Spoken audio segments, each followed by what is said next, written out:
en la ciudad de General Roca y especialmente en mi colegio acá, Domingo Sabio de los Salesianos. Muy bien, bueno, los felicito. Qué lindo. Bueno, yo me presento también, no sé si me pueden ver o no, pero yo soy Ignacio, ¿sí? También profe de historia acá, compañero de Pablo, ¿sí? Estamos trabajando ahí en el Colegio Domingo Sabio y en esta ocasión estamos con los chicos de cuarto B y C. También pude ver que nos acompaña la Dire, ¿sí? Carolina, así que bueno, estamos todos. Bueno, qué gusto. Bueno, gracias por la invitación, gracias por ayudarme a sumarme a esta experiencia. Gracias, ¿qué tal? Buenos días. Hola, profesora, ¿cómo le va? ¿Cómo le va? Mi nombre es Carolina. Muchísimas gracias por dedicarnos este tiempo, para nosotros, para nuestros chicos. Al contrario, gracias a ustedes por el interés.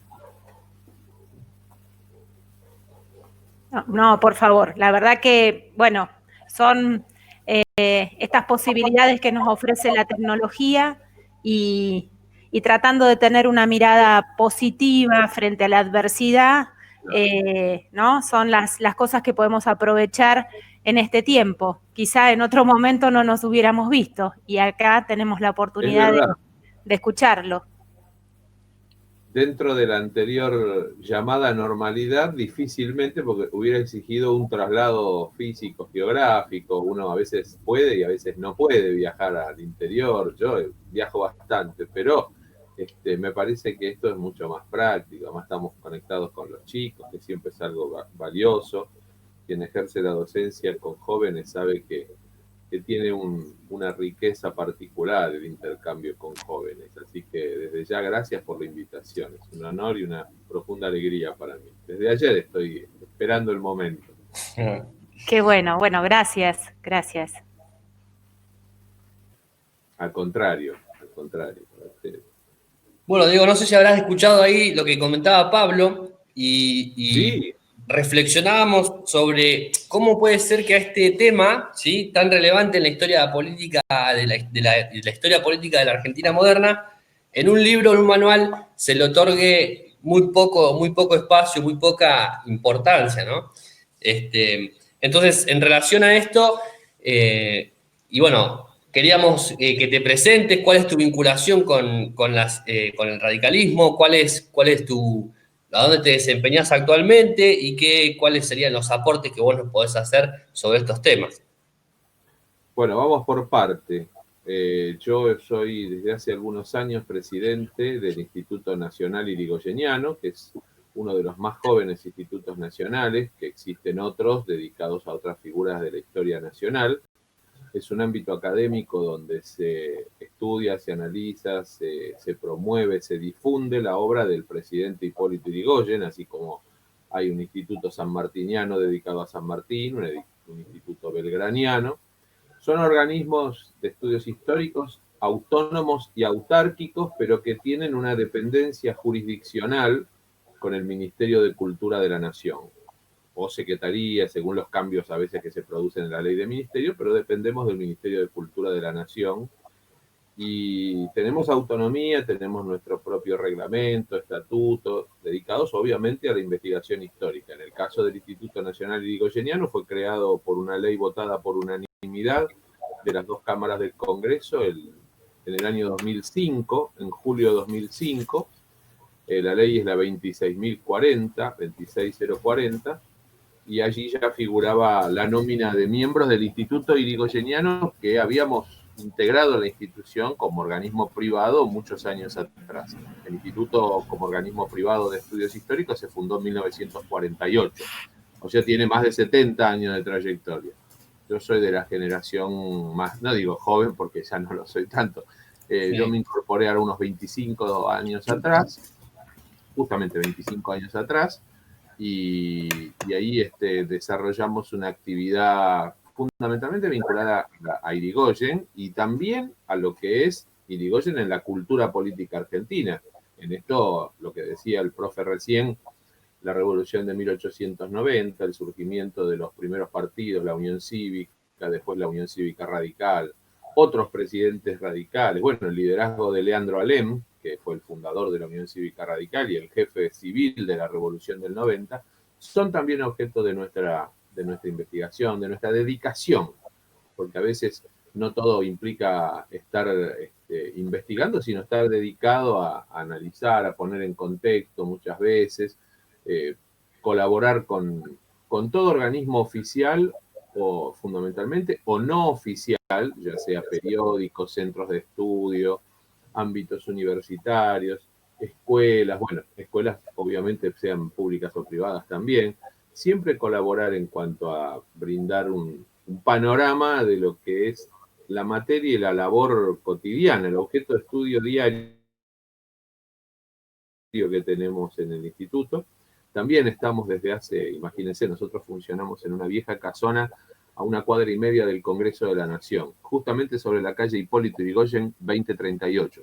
Y en el mes de marzo, ya avanzado marzo, resolvimos obviamente porque ya había salido el decreto, pero unos días antes de que se hiciera público el decreto de aislamiento social preventivo obligatorio, por el hecho de tenerlo abierto y de que en general en nuestro ámbito circula gente que pertenece a los grupos de riesgo, gente de mayor edad o con alguna enfermedad prevalente, resolvimos cerrar las puertas desde lo físico, pero estar conectados sí, tenemos mucha presencia en redes, mucha presencia en internet, tenemos nuestra página en Facebook, tenemos nuestro perfil en Twitter y en Instagram, y procuramos compartir desde la imagen, desde textos. Hoy justamente no viene al caso, pero bueno, ya que estoy se los comento.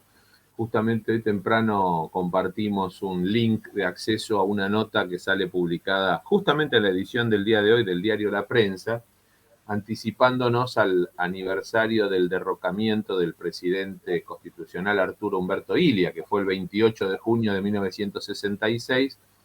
Me habían pedido me suelen pedir a veces algunas colaboraciones periodísticas, columnas históricas que se publican en algunos medios. Precisamente hoy salió esta del diario La Prensa y la estuvimos compartiendo, así que aquel que tenga interés y le guste el tema o le apasione o quiera estudiar, investigar un poquitito más, entrando en el Facebook del Instituto Nacional Irigoyeniano o en otras redes sociales, va a encontrar la nota del diario La Prensa de hoy. Pero en general nuestra tarea continúa. Hemos hecho ya varios encuentros, no a través de esta plataforma, pero sí a través de Zoom, y estamos por lanzar una nueva modalidad. Digo, estamos por lanzar porque va a ser la primera vez que lo hagamos, pero nos hemos tenido que adaptar todos a esta nueva realidad. Y vamos a hacer una experiencia nueva, ya tenemos más o menos encarrilado. Vamos a empezar en otra red social donde tenemos presencia, pero no así interactiva. Vamos a hacer diálogos en vivo, diálogos históricos en vivo con historiadores, investigadores, profesores de historia, académicos, tomando un tema o más de uno, y Instagram da esa posibilidad del vivo que es de 1 hora exacta y queda grabado en lo que es el canal de Instagram TV de cada perfil. Así que en cuanto lo tengamos también se los vamos a hacer llegar, de modo que si les interesa puedan acceder a él. Buenísimo, buenísimo. La verdad que es muy importante, a modo para agregar, la calidad de la difusión de la historia, ¿no? Porque sí, por ahí es importante, por ahí esto, difundir la historia, ¿no es cierto? Porque por ahí es una ciencia que no llega a la sociedad ni a los jóvenes. Por ejemplo, puede llegar a través de alguna serie, de algún programa de televisión, pero siempre por ahí es muy difícil encontrar buena difusión de historia. Así que, bueno, agradecer. Cada vez llega menos. Antes había un funcionamiento televisivo, algunos se debe acordar, ustedes son más jóvenes que yo, pero quizá alguien se acuerde que en los años 80 en televisión, el que funcionaba, se emitía el programa Todo es Historia, que lo emitía Félix Luna. O sea, la misma yo me acuerdo, profesor. Claro, ¿ves? Bueno, somos más grandes nosotros, y sobre todo más grandes que los chicos, obviamente, mayores. Pero yo recuerdo en los 80, Félix Luna, además de hacer la revista, que funcionó en edición gráfica hasta el año pasado, ahora está en modo digital, pero el programa televisivo era semanal, de 1 hora semanal. No, y aparte, yo creo que tenía audiencia. Cada tanto salían libritos económicos en los distintos diarios, ¿no? Junto con la tirada del periódico venía un librito de historia justo de Félix Luna o de otros autores, ¿no? Exactamente, pero Félix Luna lo tengo siempre yo creo que presente en ese sentido, porque él ayudó mucho a la difusión de la historia, claro, perdónenme que lo interrumpí. No estamos en el tema, ¿no? Pero yo creo que la Argentina tiene una tradición en cuanto a generar el estudio histórico, en cuanto a la difusión, ¿sí? Y a no generar una historia oficial. Siempre estuvo esto de poder poner en crítica lo escrito. En algunos otros países funciona el hecho de tener una historia oficial, pero en Argentina no. En Argentina uno lee y puede acceder a todo tipo de opinión sobre el relato histórico, ¿no? Creo que eso también tiene que ver con una democratización de la información y de la historia, ¿no? Como que siempre hubo una posibilidad de crítica o de ofrecer otra mirada sobre la historia. Sí. Y creo que ese es el mérito de algunas personas, pero también en general es un país que se construyó sobre la base de la educación pública generalizada. Exacto. Entonces también hubo este crecimiento del espacio de reflexión, de estudio, que se pudo poner en común con la sociedad en su conjunto. Y siempre hubo una importante industria de lo que es la difusión del conocimiento, siempre hubo revistas, diarios, incluso editoriales dedicadas a las publicaciones vinculadas a la historia. O sea, siempre era fácil acceder a eso. Bueno, nos metemos en el tema, profe. Ahora que estamos acá, aprovechamos. Sí, te estoy escuchando perfectamente y sí, yo coincido con la mirada que usted les ofreció a los alumnos hace un rato. La revolución de 1890 fue una especie de revulsivo, de acto que impacta de lleno en el sistema político argentino, si bien se parece a otros episodios anteriores, porque si miramos estrictamente la historia, vamos a encontrar otros actos de rebeldía frente al poder central, pero por distintas motivaciones. Sublevaciones o rebeliones o revoluciones en 1852, por ejemplo, cuando se sublevan contra el gobierno de Urquiza, la provincia de Buenos Aires, que después termina alejada de la Confederación hasta la batalla de Cepeda en 1859, se reunifica la Confederación en 1860, después en 1874 está la Revolución Mitrista contra Avellaneda, en contra de la elección de Avellaneda, pero está circunscripta una revolución bonaerense que se repite en el 80 por el problema de la guerra civil respecto de la federalización de la capital federal, de la ciudad de Buenos Aires, que era la capital de la provincia, la revolución de Tejedor, en la que gana el Estado Nacional finalmente, que ahí eso beneficia el acceso al poder del general Julio Argentino Roca, que además construye un esquema de poder bastante sólido, que sirvió también como experiencia, vamos a decir, exitosa en cuanto a dotar al Estado de algunos elementos y herramientas que hasta entonces no tenía. Resolvió el problema de la capital, pero también le dio otros elementos al Estado. Construyó la autoridad estatal.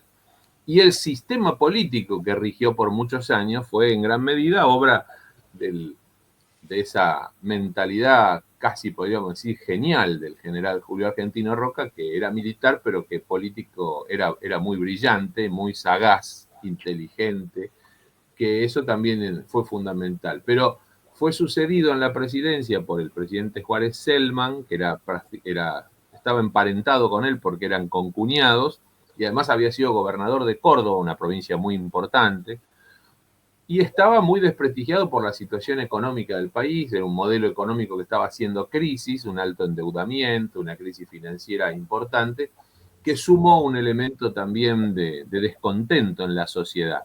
Pero el planteo de la Revolución del 90 se diferencia de los otros planteos revolucionarios antecedentes, en el sentido que hay algo más que una revolución, hay un sujeto colectivo que protagoniza la revolución, que se formó unos meses antes.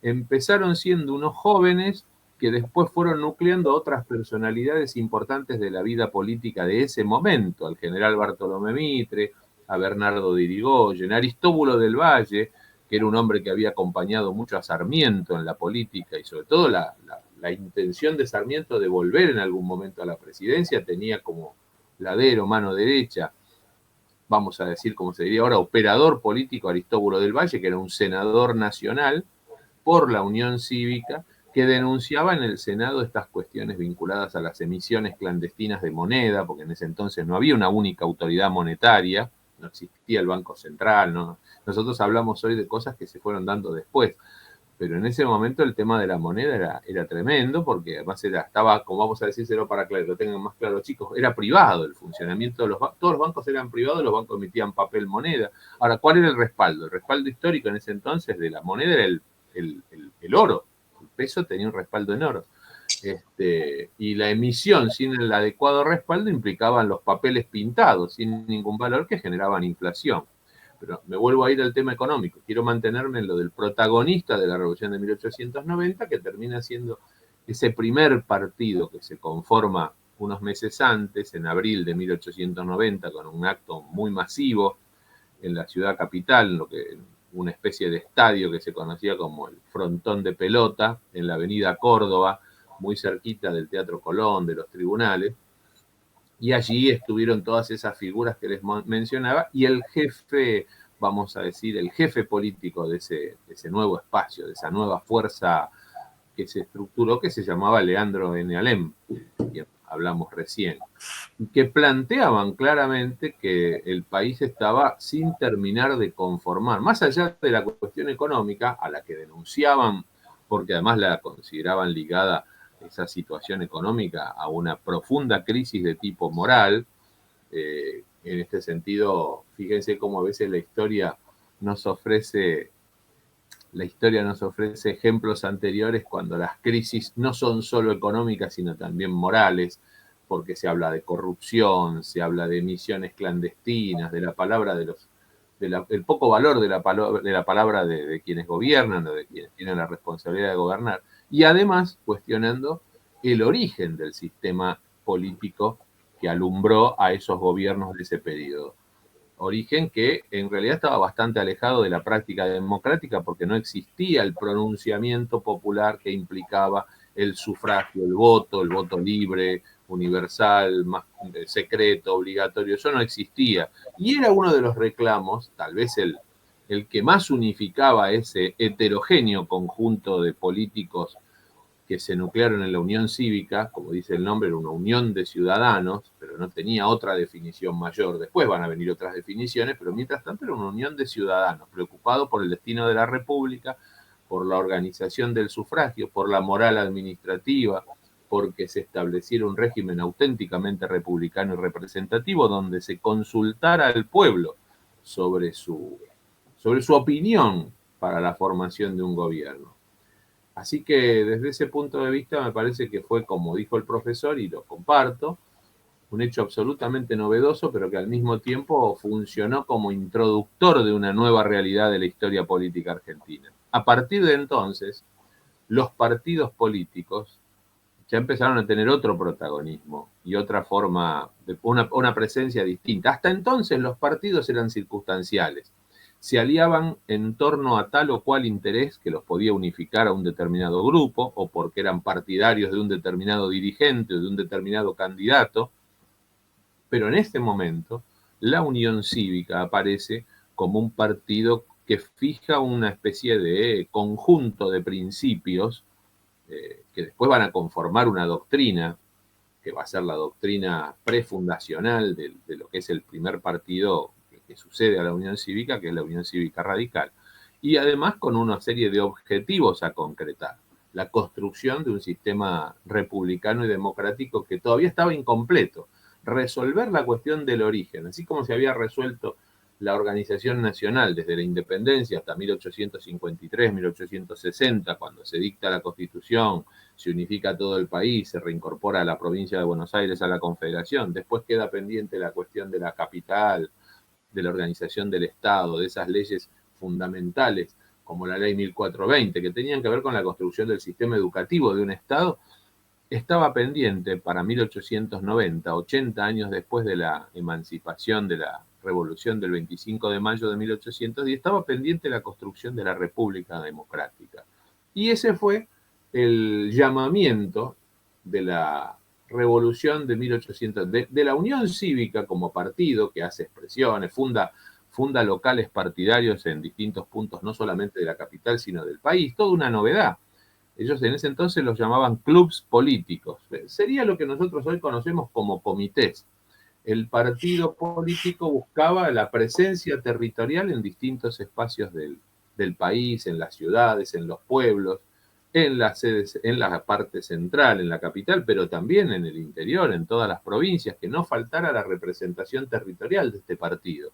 Es decir, fue llevando la palabra, fue federalizando la palabra política y empezó a revivir el espíritu político democrático en toda la República Argentina, fundamentalmente por la aparición de este instrumento, que hasta el momento, que fue toda una novedad, aunque parezca, a veces yo coincido con lo que dijo el profesor, que a veces en los manuales, los libros de historia, los cursos de ingreso, se le reserva unas pocas líneas en una columna y no se habla de la trascendencia histórica e institucional del episodio, que se va a cumplir el mes que viene justamente 130 años de la Revolución de 1890, que fue la obra que hace la Unión Cívica cuando considera agotada la etapa, vamos a decir, conciliadora de sus reclamos, asume una actitud que lo diferencia del resto de los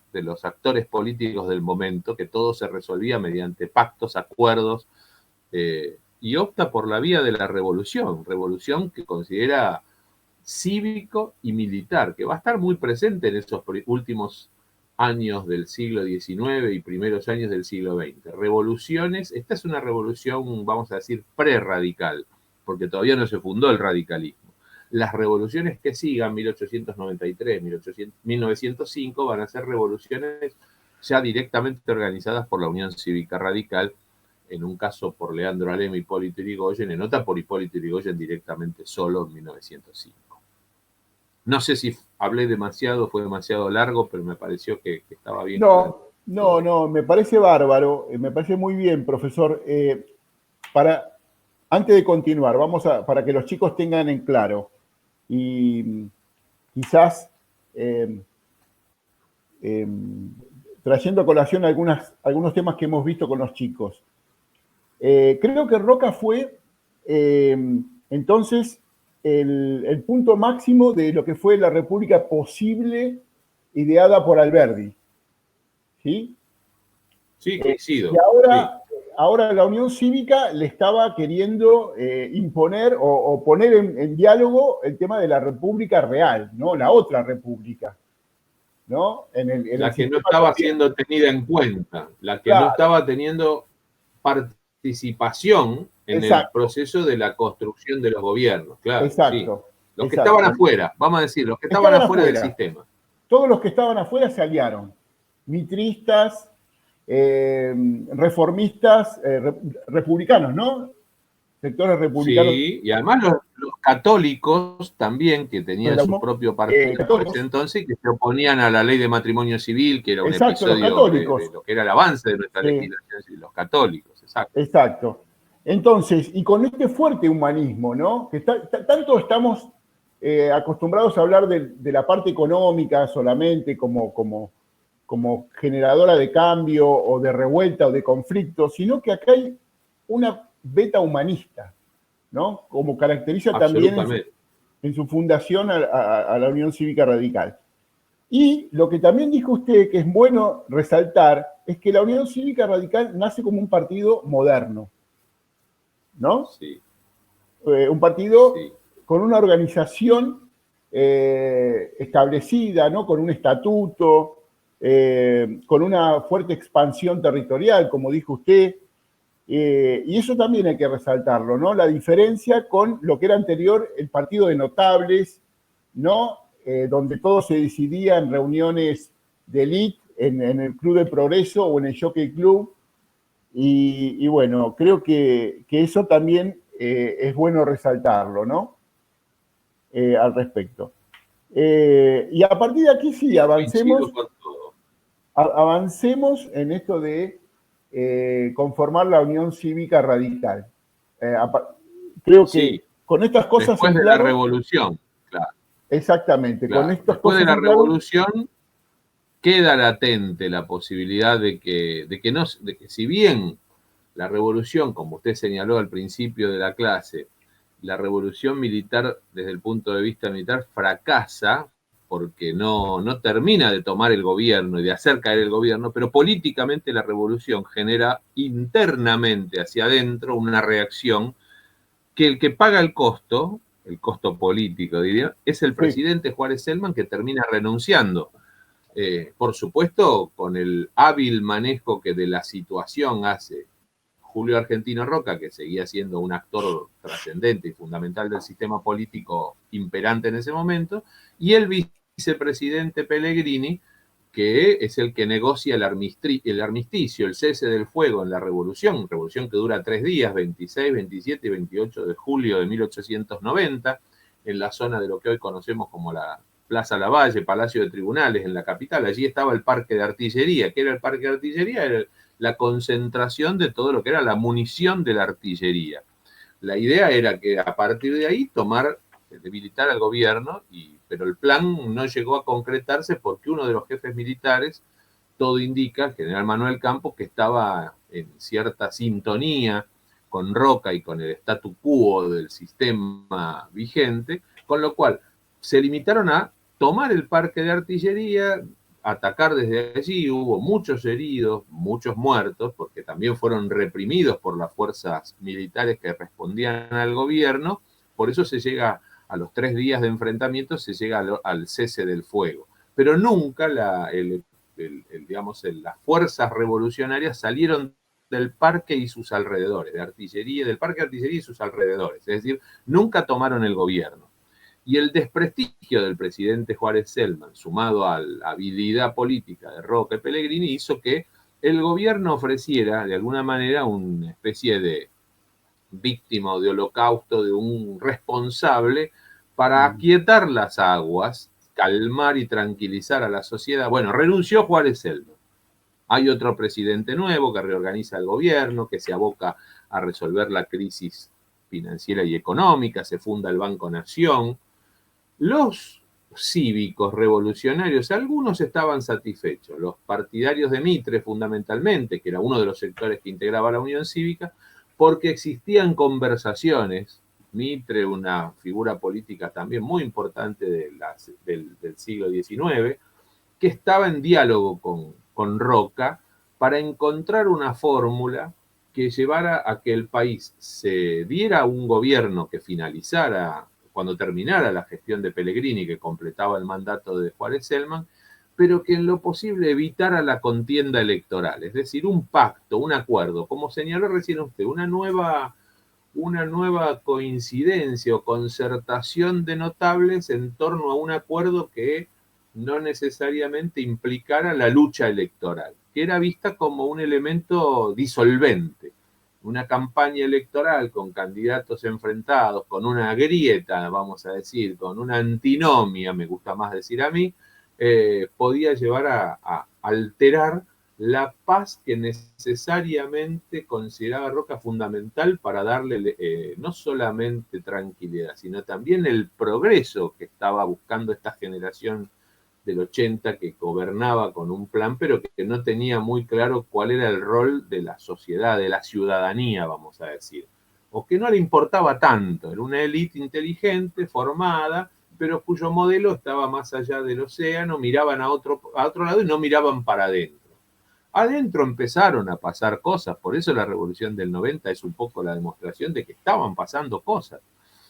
Por eso la aparición de un partido, ya no en torno a un candidato, sino en torno a una idea, un plan, una doctrina, una organización interna, una estructuración federal en el interior del país.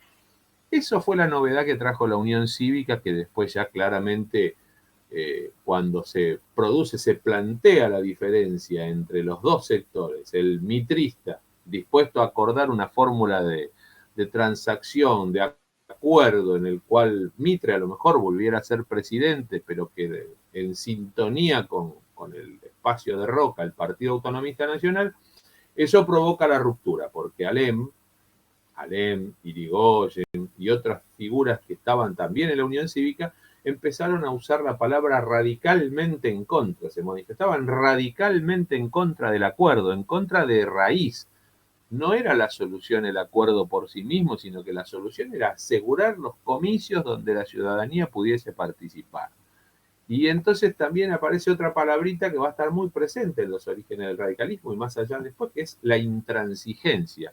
¿Pero qué era la intransigencia? No transigir en los principios, en el dogma inicialmente formulado. Así que ahí nos trae también esa novedad, ¿no? Políticos con principios, con una norma de intransigencia, con un antiacuerdismo radical. No importa ser gobierno, lo que importa es resolver de raíz la cuestión de la legitimidad del origen de esos gobiernos. ¿Qué debería hacerse? A través de la participación electoral, respetando la Constitución, que en su artículo primero consagraba el régimen republicano, representativo y federal. Pues para ser representativo había que garantizar mediante el voto el sistema. ¿Representativo de qué? ¿Quién era el que definía la representación? Claramente era la sociedad en su conjunto, el electorado, el pueblo. Así que eso va a surgir en el año 91, unos meses después de la Revolución del 90. Y esa unión cívica que se va a fraccionar, van a quedar los cívicos nacionales al lado de Mitre en torno a ese acuerdo con Roca, que finalmente se concreta pero sin Mitre como candidato.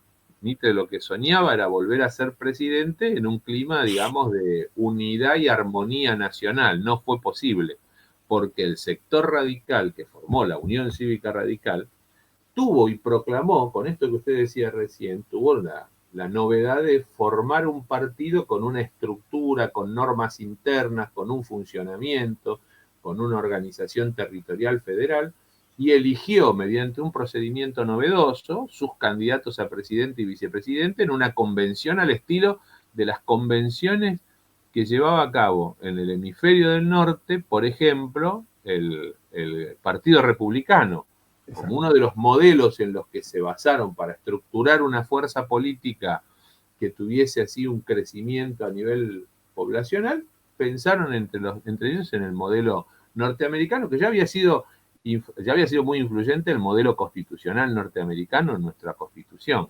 Ahora, para la organización de un partido político, gente como Aristóbulo del Valle le había prestado mucha atención al mecanismo de organización de esos partidos modernos de la república exitosa que estaba en el norte y que tenía su propia organización política y que había hecho de las luchas electorales también hizo toda una escuela política, vamos a decir así.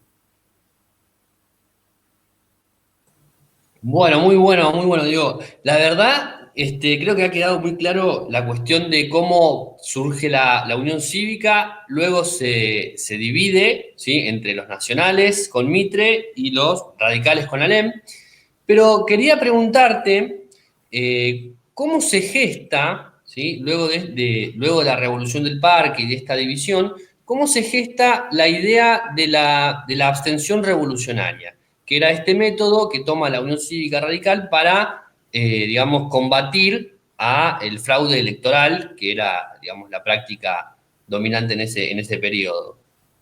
Muy buena pregunta, profe, muy buena pregunta. Es muy buena, viene después eso, porque en realidad el motivo del quiebre del 91 no es abstencionista, es porque participan de la elección. Entonces, proclaman una fórmula que va a la elección, que pierde porque los mecanismos electorales utilizados son los de que los gobiernos son electores del gobierno que les continúa. En esa oportunidad, el gobierno de Pellegrini vuelca todo su fuerza, sus medios, en consagrar a los candidatos del acuerdo, que ya no era Mitre, sino que era Luisa Espeña, acompañado en la fórmula por un consuegro de Roca, que era José Evaristo Uriburu, y los candidatos radicales, que eran Bernardo de Irigoyen y Mamerto Garro, Juan Mamerto Garro, político cordobés, Bernardo de Irigoyen bonaerense, recorren todo el país, pero son víctimas de un, no quisiera decir de la palabra fraude específicamente, pero sí digo que hubo un sistema de persecución a la oposición, hubo la denuncia de una revolución en ciernes organizada, se decretó el estado de sitio, se arrestó a la conducción, a la mayoría de los dirigentes políticos prestigiosos de ese nuevo partido, incluido Leandro Alem, que era senador, se los encarceló. O sea, hubo la utilización, el abuso de los recursos del poder del Estado. Entonces, la abstención que plantea Ignacio, la abstención revolucionaria, viene después, porque ese primer periodo de la Unión Cívica Radical, en su historia, es concurrencista, participacionista en las elecciones. Lo que pasa es que, claro, iba a elecciones. En general, en la capital federal no se producía fraude, con lo cual los radicales podían ganar una elección de senador o de diputados en la capital federal, porque en la capital hubiese sido un escándalo el fraude, pero en la capital siempre estuvieron la mayoría de las redacciones de los grandes diarios nacionales, las sedes diplomáticas de los representantes diplomáticos del exterior, las embajadas. El fraude se producía en el interior profundo de la Argentina, en las provincias, donde las oligarquías estaban muy consolidadas y dominaban con total libertad la situación de sus distintos distritos y perpetraban estos manejes que terminaban llevando al gobierno a quienes ellos mismos elegían como sus sucesores. Como después aparece la idea de la abstención revolucionaria, cuando los mecanismos de la revolución, que son reiterados por parte del radicalismo en contra del fraude, o contra del falseamiento de la verdad electoral, en 1893, en 1905, aparece esta estrategia que es el verdadero autor intelectual y material de ella es Hipólito Yrigoyen, que llega a la conclusión que la forma de deslegitimar el sistema político vigente, dado que con las revoluciones armadas no lo habían logrado del todo, porque tenían un alto costo en vidas, pero con resultados inciertos, por supuesto que producían una eclosión en el momento en que se llevaban a cabo las revoluciones, y Yrigoyen encuentra una vía pacífica de protesta que era llamar a la abstención electoral. El partido renunciaba a participar de las elecciones, renunciaba a la vida cívica, renunciaba a concurrir con candidatos y asumía una abstención revolucionaria. ¿Por qué? Porque desconocía la legitimidad del origen de aquellos resultados electorales que se dieran. Y al mismo tiempo le generaba un descrédito al gobierno. Esto lo advierte muy claramente Roque Sáenz-Peña ya en el siglo XX, más o menos en 1910, cuando él resulta elegido presidente. Ya la influencia de Roca se ha visto esmerilada, ya gobierna José Figueroa Alcorta, que se propone desmontar el aparato político de Roca y preparar una sucesión más acorde a su pensamiento. Y encuentra en Roque Sáenz-Peña, que era una figura brillante del conservadorismo de entonces, un liberal, pero además un hombre que venía de haber cumplido misiones diplomáticas muchos años en el exterior, en Europa fundamentalmente, y que había observado también un poco la evolución de la civilización política en el viejo continente, donde también había visto los procesos políticos y electorales de allí, con lo cual vino con algunas ideas un poquitito más renovadas y advirtió claramente que esa deslegitimación con la que el radicalismo contestaba al fraude o al falseamiento de la verdad electoral, que era la abstención, ponía en un riesgo cierto la tranquilidad y la paz social de la República. Y en definitiva, algo tiene escrito por ahí en las memorias de quien fue su secretario, el doctor Paz, secretario de Roque Sáenz-Peña: cada elección nos cuesta una revolución, cada revolución es un desastre, y que había que romper ese círculo vicioso para hacer un círculo virtuoso.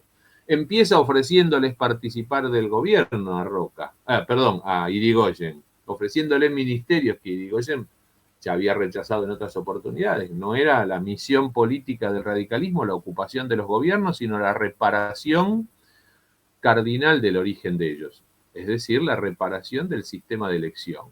Y entonces esa estrategia de abstención revolucionaria es la que termina brindando los frutos. La revolución latente, la participación electoral retirada en forma voluntaria y, en definitiva, propiciar la formación de un nuevo cuerpo, ordenamiento legal, que conocemos hoy como Ley Sáenz Peña, y que fue un conjunto de leyes que se ocuparon de la creación de un padrón de electores, no de un registro electoral voluntario, sino de un padrón obligatorio que consignaba a todos los ciudadanos varones que habían cumplido el servicio militar como ciudadanos. Acá estamos excluyendo a las mujeres. En esa época todavía van a empezar a aparecer después. Si bien ya hay movimientos sufragistas, después se van a empezar a manifestar más claramente, pero la civilización política en ese momento no les negaba a las mujeres la participación en la vida política de los pueblos. Y ahí es cuando en realidad la construcción del partido político termina rindiendo los frutos, porque frente a la novedad de tener unas elecciones con las garantías sistemáticas ofrecidas por la ley Sáenz Peña, y que en gran medida estaban basadas en la experiencia de Sáenz Peña, pero también en los reclamos de la Unión Cívica Radical, que planteaba la inclusión de minorías en la elección de los cargos, que planteaba que la justicia electoral tuviese a su cargo, y no el gobierno, tuviese a su cargo el escrutinio de las elecciones. Me parece que ahí es cuando aparece se demuestra lo correcto de la estrategia de creación de un partido político como una herramienta, como un vehículo de participación, porque ahí tenía toda la fuerza y toda vamos a decir, la estructura organizada en todo el país para participar del proceso electoral y asegurar el cumplimiento de su misión, llevando su palabra, llevando su doctrina, llevando su programa de gobierno. Eso se va a ver por primera vez en las elecciones de abril de 1916. Ya Sáenz Peña había fallecido porque ya cuando asumió como presidente estaba enfermo. Bien. La causa contra el régimen. Sí. Claro. Yo tengo una pregunta pues de mi parte sería como la última que me interesaría, por ahí después dejar a los chicos si tienen alguna pregunta, pero estábamos estudiando y nos preguntábamos, ¿por qué Roque Sáenz Peña avala esta ley? Sabemos que es dentro del PAN, de la rama modernista, sí, modernizadora, pero ¿por qué? O sea, tenían la confianza de que si habilitaba a lo que llamamos la democracia ampliada o el voto para la mayoría, tenían esa seguridad de ganar y bueno, finalmente no salió como ellos esperaban. Pero la pregunta que nos hacemos es ¿por qué? ¿Por qué Roque Sáenz Peña avala esta ley? Yo creo que había una confianza en que la mayoría de las cosas se habían hecho bien en el país. Había una diferencia de matices respecto de lo que había hecho la generación del 80. Roque Sáenz Peña, un poco más joven, un poco menor que Roca, que Pellegrini, liberal un poquitito más abierto, pero de todos modos, las grandes líneas de la construcción del Estado, del ordenamiento jurídico y de los principios liberales que se consagraron, pero también de la construcción de un nuevo Estado, más o menos eran compartidos por Roque Sáenz Peña. Roque Sáenz Peña estaba más preocupado porque los episodios revolucionarios, el dejar afuera un sector de la sociedad que no se sabía cuáles eran, cuántos eran, estaba convencido que sería una minoría importante, una parte importante del pueblo no participaba del proceso electoral, por lo cual creo que lo dice en su mensaje cuando acepta ser candidato a presidente en 1910, dice Roque Sáenz Peña, necesitamos crear al ciudadano. Y dice también cuando propone la ley, quiera el pueblo escuchar la palabra de su primer magistrado, quiera votar. Entonces está haciendo un llamamiento a la participación electoral, que sabía que era la pata renga que le quedaba al sistema democrático argentino. Una pata renga donde es fundamental que la sociedad, el ciudadano, tuviese un compromiso con su país, con su gobierno, con la república, participando activamente. El rol del ciudadano activo, el ciudadano responsable, que concurre, que participa, que está interesado en la cosa pública. Yo estoy convencido que, creo que repasando un poco lo que ha hecho y dicho Sáenz Peña tanto en su trayectoria pública como candidato y como presidente, me parece que él estaba prácticamente convencido que si el pueblo se expresaba, la oposición, el radicalismo, que había demostrado ser muy buen propagandista para un episodio revolucionario, no hubiese sido fácilmente una mayoría. Y creo que también al mismo tiempo sabía que tampoco iban a cuestionar en sus bases fundamentales cómo se había construido ese Estado y las políticas que se habían llevado, las políticas públicas que se habían desarrollado hasta entonces.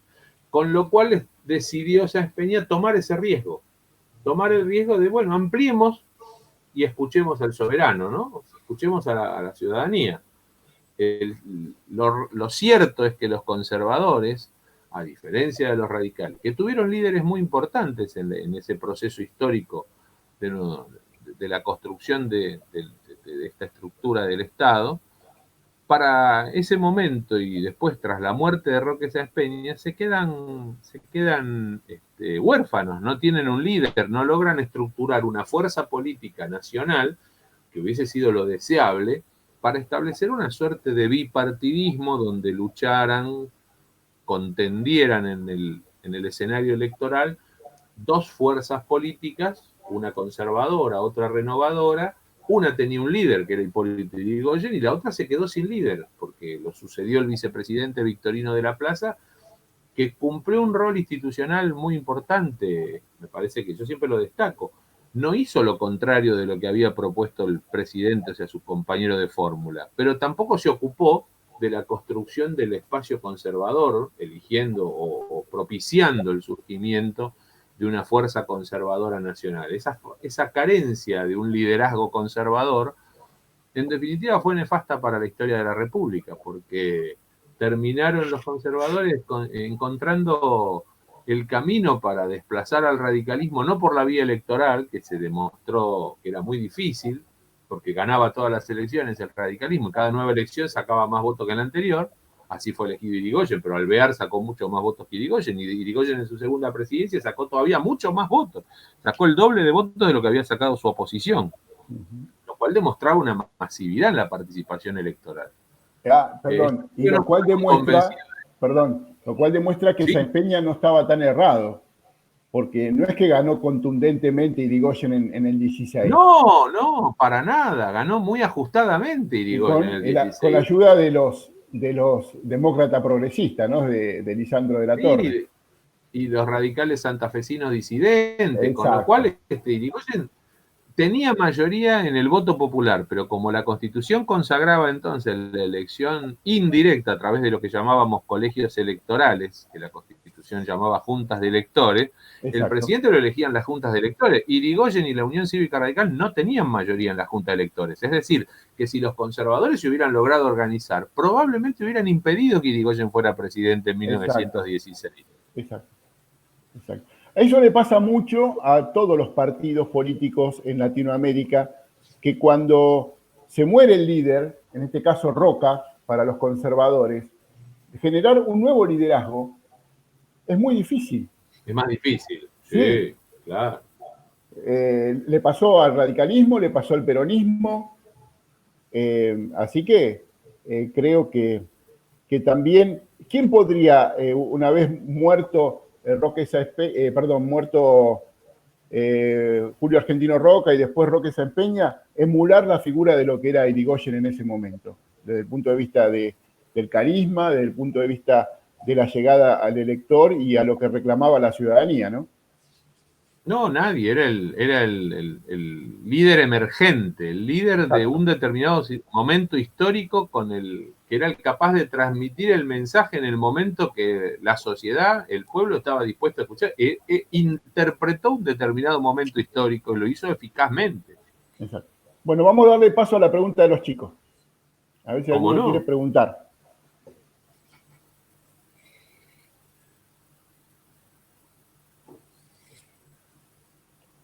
A ver. Vamos, que tienen que animarse ahí. A ver qué pueden preguntar. Es difícil, ¿no? Está complicado, sí. Siempre pasa. Bueno. A veces cuesta romper el hielo y entrar en confianza. Sí. Yo, Diego, si querés, te puedo, en la clase pasada, Constanza, que no la veo acá, o está con el nombre, no se cambió el nombre, pero Constanza me había preguntado, y un poco vos hablaste un poquito, el tema de la mujer, Constanza me preguntó la mujer en el orden conservador, y yo quería preguntar el rol de la mujer dentro del radicalismo, que es el mismo, es un poco más activo. Es costoso, le cuesta mucho a la mujer entrar a participar en la política argentina, aún dentro del mismo radicalismo. El radicalismo arrastró muchos años una tradición cultural y política muy machista. Pero, sin embargo, en el primer gobierno de Irigoyen, durante el primer gobierno de Irigoyen, un diputado radical santafesino, Rogelio Araya, es el primer diputado que presenta un proyecto de sufragio de voto femenino en el año 1919. Toda una novedad, por supuesto que el proyecto no alcanzó a sancionarse, Claro. pero hubiese sido toda una novedad. Después, unos años más tarde, en 1927, en la provincia de San Juan, que gobernaba una fracción radical que estaba alejada de Irigoyen, que era la UCR bloquista, los hermanos Federico y Aldo Cantoni, Sí. reformó la constitución provincial e incorporó el voto femenino. En 1927 las mujeres de San Juan elegían gobernador, vicegobernador, legisladores provinciales e intendentes en la provincia. Así que esos son los antecedentes que después tiene la ley del voto femenino que impone Eva Perón durante el peronismo en 1947-48. Y las mujeres en el radicalismo siempre le costó más participar. Si bien hubo militantes mujeres, a través de esos casi 130 años de historia que tiene el radicalismo, es recién en los años 70, 80 que aparece el protagonismo de la mujer en la política del Partido Radical. A lo mejor alguien ha sentido hablar o ha visto alguna nota, alguna foto de la doctora María Florentina Gómez Miranda, que fue diputada cuando volvió la democracia en el 83 por 2 periodos y fue la impulsora de la ley de patria potestad compartida, de la equiparación de los hijos legítimos del matrimonio con los extramatrimoniales, la ley de divorcio vincular. Bueno, se ocupó mucho Florentina Gómez Miranda de la legislación civil, no solo de los problemas de la mujer, de los problemas de la sociedad, no eran solo los problemas de la mujer. La sociedad argentina en el 83 ya era mucho más madura. Sí, quiero decir, ya escuchaba de otra manera la propuesta del divorcio vincular, de la patria potestad compartida, que era una rémora del machismo más absurdo de nuestra cultura. Bien. Sí, y debo acotar que allá por la década de 1980, ¿sí? De cuando estés hablando de Florentina Gómez Miranda, la prensa le dio mucho espacio a ella. Yo me acuerdo de verla en televisión y escucharla en la radio muy seguido. Estaba entre los grandes líderes radicales de la vuelta a la democracia. Sí. Y sin embargo, así todo, en la lista de diputados, de candidatos a diputados de la elección de 1983, la primera mujer, que era ella en la lista de la capital federal, ocupaba el puesto 11. O sea que los 10 anteriores todos varones. Mirá vos. Fíjese el machismo. Sí, no, y sin embargo trascendió. Hoy estamos hablando de ella, así que trascendió. Claro, porque el radicalismo en esa elección hace una gran elección con el 52% de Alfonsín y en la capital saca más porcentaje y entran 14 diputados nacionales. O sea que a Florentina la benefició el alfonsinazo. Por eso llegó a diputada. Exacto. Si el radicalismo perdía la elección con Luder, Florentina no era diputada. Claro. Mire, yo soy de Ensenada. Le voy a contar una anécdota a todos los chicos y a usted. Yo estaba haciendo servicio militar en la prefectura, en el Puerto La Plata, en el año 1983. ¿Sí? Era conscripto. Y me tocó cuidar las urnas el 30 de octubre. Y me escapé a la noche. En ese momento no había sistema informático, todos los cómputos se anotaban en pizarra, no sé si se acuerda. Claro, sí. Y entro a la municipalidad de Ensenada y un viejo líder radical de la línea nacional sale del Ensenada, viejo bastión peronista, ¿no? Claro. Y sale de la municipalidad y dice, ganamos. Y yo decía, ¿cómo ganamos? Si nos habían dado una paliza bárbara en Ensenada. Eran 3 votos peronistas, 3 de Lourdes, 1 de Alfonsín. Me dice, si acá perdimos 3-1, en el resto del país ganamos, dijo. Y ganamos. Claro, hizo esa cuenta, claro. Sí. Perdió Ensenada, pero sabía que por la diferencia en el resto del país era distinto, claro. Exacto. Viejo líder radical, ¿no? Conocedor. Claro. Así que, semblanteador de lo que era el mundo que lo rodeaba. El pueblo, la ciudad. No sé si te acuerdas de los que usaban el poncho. Sí. Cruzado en el cuello y caía sobre los hombros. Claro, al estilo de los políticos de antes, claro. Exacto. Yo tengo un montón de anécdotas de esa época, tengo muchísimas. Mi familia es radical, así que irigoyenistas, por supuesto. Así que tengo muchas anécdotas. Pablo, veo que Caro levantó la mano, ¿puede ser? Sí. A ver. En realidad fue por error porque quería escribirles en el chat a los chicos. Ahí veo que hay una pregunta en el chat, profe. A ver, dale. Guada. Dice, bien, Guada. ¿el radicalismo hubiera sido diferente si Alem no hubiera muerto? No se puede saber, es una pregunta con trampa. Es muy común que uno caiga, en general existe la tentación literaria de imaginar la historia como si hubiese pasado, si no hubiese pasado.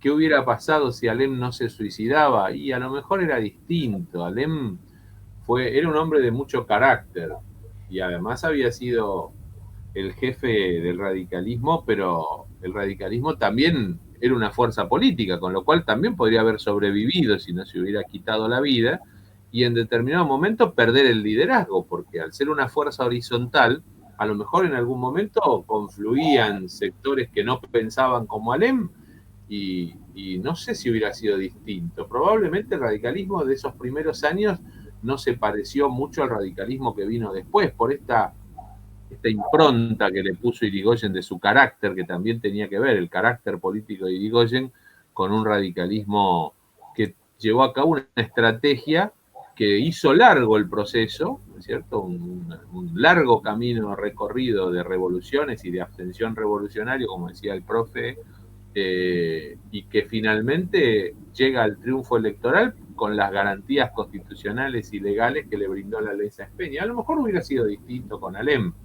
a lo mejor, porque Alem, algo que se dice poco, participaba el radicalismo de las elecciones y Alem sufría muchísimo el episodio electoral porque sabía que lo trampeaban. Ahora, él le ponía el cuerpo a todas las elecciones. Si ustedes recorren esos años después de la Revolución del 90, lo van a encontrar candidato del radicalismo por la capital en muchas oportunidades, incluso ganando la elección. Pero el radicalismo en el resto del país, como les digo, el sistema del fraude era mucho más eficaz y mucho más aceitado, funcionaba mucho más fácil en el interior. Entonces, lo que Alem vivía como una frustración, que además él era una personalidad de tipo depresiva, estos son anécdotas que traigo de la tradición oral familiar de los Alem y de los Irigoyen. Alem era medio depresivo, con lo cual también eso influyó en su decisión de tomar la decisión de acabar con su vida. Pero Alem lo vamos a ver en 1892, 1893, 1895 siendo candidato a diputado por la capital, ganando, perdiendo, pero lo vamos a ver muy activo. Pero bueno, es una vida que se truncó muy joven. En 1896, el 1 de julio, decidió suicidarse. Acá hay 2 preguntas más. Buenísimo. Sí, ¿cómo hacen para ver las preguntas? Yo no sé. Abajo, en el link del chat. Ahí lo veo, sí. No, pero dice él, me da la opción de preguntar yo. No, yo quería ver qué preguntaba. Carolina dijo que quería hablar, Carolina habló. Claro, Carolina soy yo, y ahí si querés te leo las preguntas. Sí, por favor, Carolina, va a ser De más. Rosario, Rosario dice, en la actualidad, ¿dónde crees que se encuentra mejor representado el radicalismo? Ah, qué linda pregunta. Muy linda pregunta y Ah, muy capciosa, no, porque es una pregunta terrible. muy bien hecha la pregunta. En realidad el radicalismo se puede decir que ha logrado que la cultura política en general ha tomado sus principios y sus banderas. Yo no veo, salvo alguna expresión muy extremista, que aquello por lo que luchó el radicalismo en sus orígenes esté en tela de duda. Los principios de la democracia representativa, de la división de poderes, de la libertad de sufragio, del federalismo. Yo creo que son principios que unifican la teoría política democrática en su conjunto. O sea, son valores que el radicalismo le transmitió a la cultura política en general. Después están los matices circunstanciales de las épocas en las que... A ver, el radicalismo trajo la novedad, por ejemplo, le tocó presidir el país en 2 episodios fundamentales donde la acción del radicalismo fue, vamos a decir, determinante. Uno es la reforma universitaria, que consagró un mecanismo de funcionamiento de la enseñanza superior que sirvió no solo para la Argentina, sino que sirvió para el mundo. Otra novedad absoluta que trajo el radicalismo fue la interpretación en cuanto a la importancia de que el Estado creara una empresa destinada exclusivamente a la exploración y explotación de petróleo, ya que estamos en el sur de nuestro país.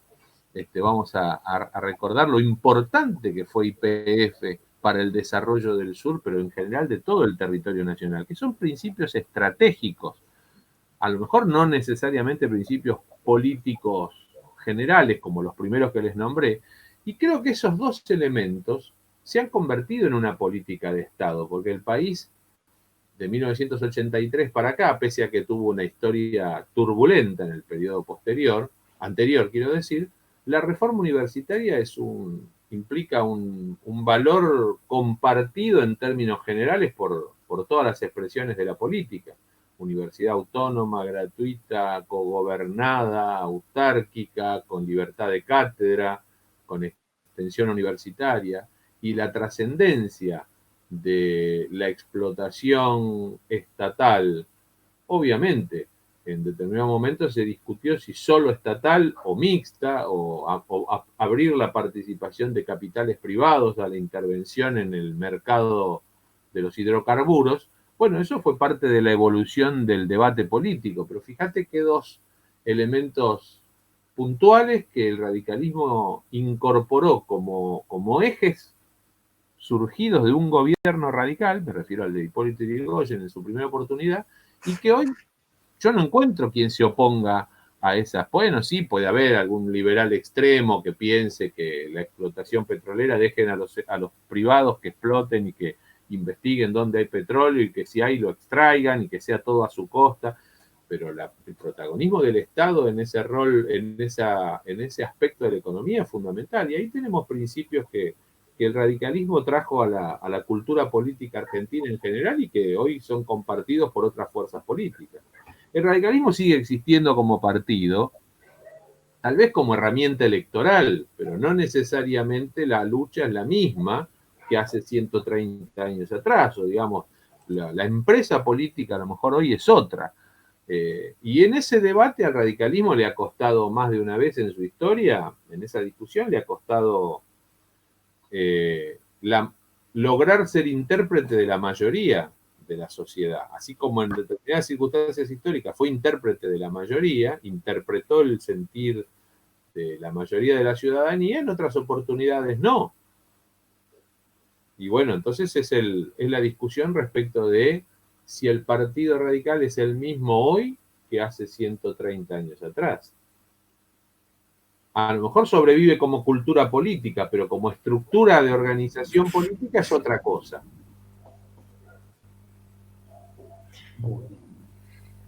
Gracias, Diego. Hay varios más que se han animado a preguntar. No sé, profes, ustedes me dirán si estamos en tiempo, ¿no? Ignacio, Pablo. Fíjate, Ignacio, las preguntas, si las podés sintetizar. Bueno, a ver. Tenemos. Alma pregunta si la frase de Alem, que se quiebre pero no se doble, sigue teniendo vigencia en la actualidad. Oh, No, es la frase de Alem hizo escuela en la política argentina en el sentido de que si se dobla estaba claudicando, entonces era preferible que se rompiera. Claro. Y daría la impresión que se rompió muchas veces, ¿no? sí. ¿Tiene Mucho. vigencia? Sí, tiene vigencia. Alem lo escribe en su testamento político antes de suicidarse. Pero era un mandato político que en determinado momento flaqueó y el partido se dobló. Bien, bien, muy bien. Después tenemos una pregunta Perdón, lo último es para ponernos a hablar bastante, doctor. Sí, claro, sí, por supuesto. Son interpretaciones personales que no necesariamente y actuales. ver con lo académico, hablar claro. Y actuales. Pero bueno, no viene al caso acá. Bien. Bueno, no, por eso. Sigo entonces. Maya pregunta, una pregunta que entiendo que es para otro periodo histórico, pregunta ¿qué le jugó en contra a Irigoyen durante su gobierno? Eso lo podríamos responder después, Maya. Gracias por la pregunta. Guada pregunta ¿por qué tardó tanto en triunfar el radicalismo? ¿Sí? Creo que esta más o menos lo fuimos viendo en la fuerza del sistema del orden conservador y las trabas y las trampas que se hicieron hasta, bueno, la aplicación de la ley Sáenz Peña.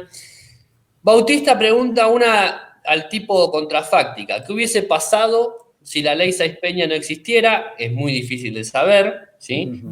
Pregunta, ¿cómo? Coincido con vos, Ignacio, que es muy difícil de saber. Sí, es como lo contrafáctico. Si no se mataba a Alem, no se puede saber. Sí, lo contrafáctico. Bien. Y tengo acá Rosario Dulés, me pregunta, ¿los inmigrantes tuvieron un papel importante en el desarrollo del radicalismo? Esa es buena. Sí, muy importante. Esa es buena pregunta porque también habla de la conformación social, del elemento sociológico del radicalismo.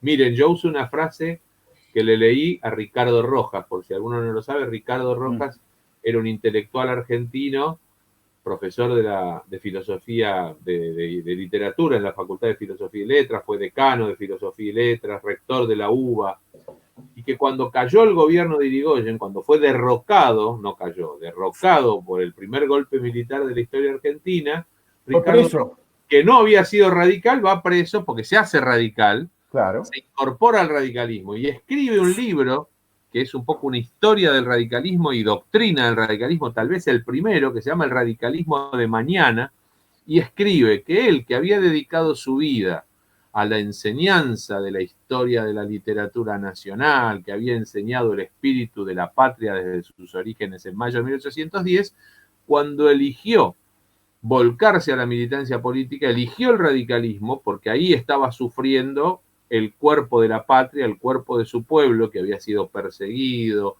proscripto, encarcelado, y que lo recibieron en ese radicalismo, o sea que ya estaban en el radicalismo, lo recibieron los nietos de los próceres y los hijos de los inmigrantes. Fíjense qué síntesis. En el radicalismo confluía... Sí, Pueyrredón. Exactamente, Pueyrredón, Belgrano, el otro día que fue el aniversario de Belgrano, Juan Güemes de Salta, el nieto de Güemes, gobernador de Salta y candidato a vicepresidente con Alvear. Juan Carlos Belgrano, sobrino nieto de Manuel Belgrano, casado con una nieta de Belgrano además, Flora Vega Belgrano, fue el gobernador radical elegido por la asamblea del partido cuando gana la revolución de 1893 en forma efímera en la provincia de Buenos Aires. O sea, esos eran los nietos de los próceres.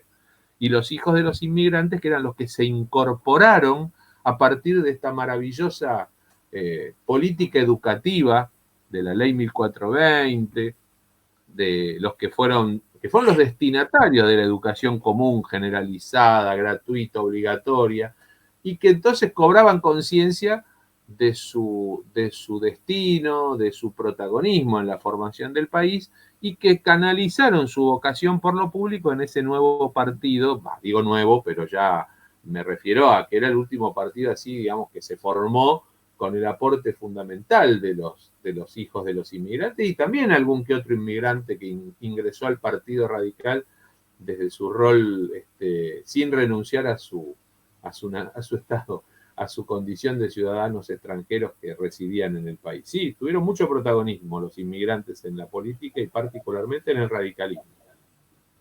Bueno, buenísimo, muy buena pregunta. Comparto, como dice la Dire, enormemente agradecido a todos los que preguntaron, ¿sí? Repito, siempre, todas las clases lo mismo. Las clases no tienen ningún sentido si del lado de ustedes no hay una pregunta, no hay un comentario, así que les agradezco enormemente a todos los que preguntaron, tiene un valor inmenso. Bueno, si no hay ninguna otra pregunta, nosotros queríamos agradecerte enormemente, Diego, por tu presencia, por tu buena voluntad desde el principio. Y bueno, nada, muchísimas gracias. Y bueno, estaremos en contacto para la próxima.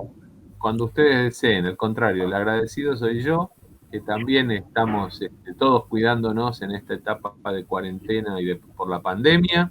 Así que me parece fantástico que utilicen esta herramienta, que los chicos sigan vinculados a la escuela, a los docentes y avanzando en sus conocimientos. Parece que no, pero estamos todos trabajando y estudiando, a lo mejor más que presencialmente desde que estamos frente a este desafío. Así que les agradezco que me hayan dado esta oportunidad y quedo a vuestra disposición. Una última pregunta, así de anécdota.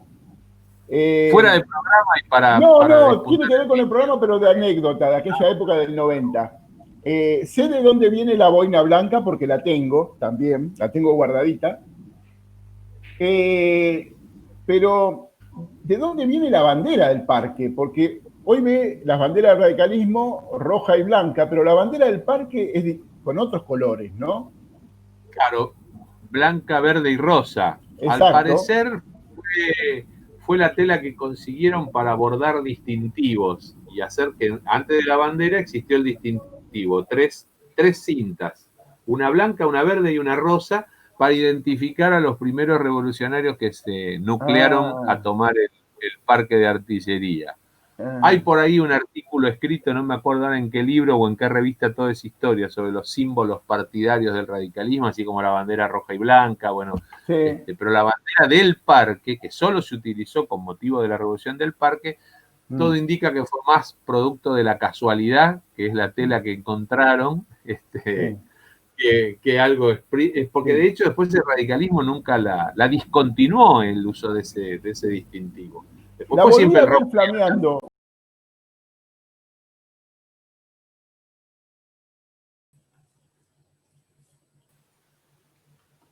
Hola. Hola, ¿se cortó? Gracias. Me encantó, che, buenísimo. Gracias, Se cortaba recién, Ah, sí. Bueno, me encantó la charla. Muchas gracias, Diego. No, gracias a ustedes, un placer. Muchísimas gracias, quedo a disposición. Gracias y por nosotros todo. También, a disposición suya. Y a todos los chicos, muchos cariños. Gracias por haberme escuchado, por prestarme atención. Bueno. Mucha suerte. Cuídense. Gracias. Chao. Gracias, Diego. Hasta la próxima. Hasta la próxima. Chao, gracias. Muy bien, Rosario, ahí está. Muy bien, muy bien. Bueno, ¿qué les pareció, chicos? ¿Alguna idea, alguna sugerencia, algún comentario? No es para que se hagan radicales ahora. No queremos que se la bandera ni nada. Pero sí es lindo tener estos encuentros y conocer, ¿sí? De alguien tan apasionado por la historia, conocer el relato, ¿no? Está bueno. Está bueno, a mí estuvo bueno. ¿Quién habló? El Valen. Valen. Fantini. Bueno. Bien. A mí me resulta muy interesante este hecho, ¿no? O sea, yo, por ejemplo, soy profe de historia y podríamos decir, tengo cierto conocimiento, digamos, que por haber estudiado la carrera, por dedicarme a esto, porque me gusta, porque le dedico interés, pero cuando encuentro una figura de este tipo, una figura a la que vos le preguntás cualquier cosa, y te va a decir una respuesta porque la sabe, realmente me genera, digamos, una intriga mayor por estos saberes, ¿no? Por eso son también, especialistas. claro, son gente que sabe muchísimo sobre este tema en particular y en general, tiene una cultura general muy amplia, y bueno, creo que realmente lo que nosotros con Pablo le queríamos aportar a ustedes es la posibilidad de estar en contacto con una persona que se dedica a la historia en el plano duro, sería en el plano de la ciencia, ¿no? Un historiador que se dedica al estudio, a la investigación y a la difusión de la historia, no a nivel escolar. No. Ya les digo, yo a él lo ubiqué por medio de unas conferencias a nivel, digamos, un nivel intelectual de ciencia, de historiador elevado. Entonces, Son usinas de saber.